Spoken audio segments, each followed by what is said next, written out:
It wasn't my idea, not entirely.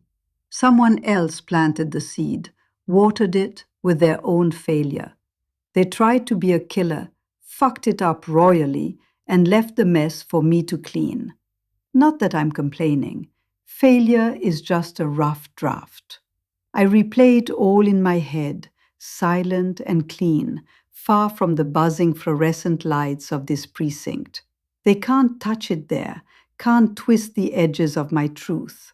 But the time for secrets is over. I crave the cold, hard clarity of confession. They think they know me, these cops.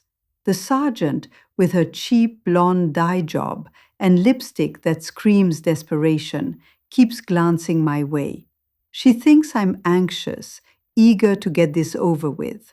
She's apologized 3 times for the detective's delay, thinks I'm stalling. She couldn't be more wrong. I'm savoring the wait. The decision was the hard part, the planning, the execution.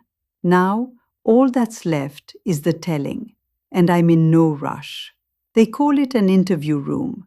I call it a confessional, a sterile, secular space for purging sins, or, in my case, claiming them. It started with Daniel.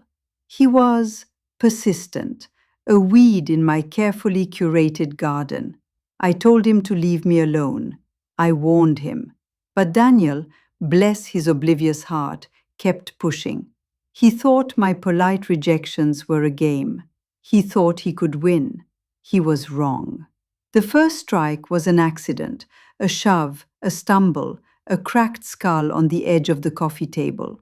But the look on his face, the surprise fading into nothing, that wasn't an accident.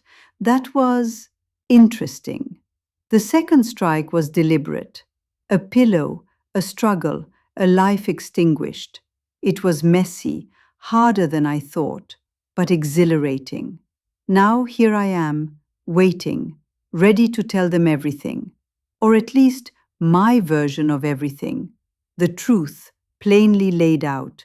Nothing else matters.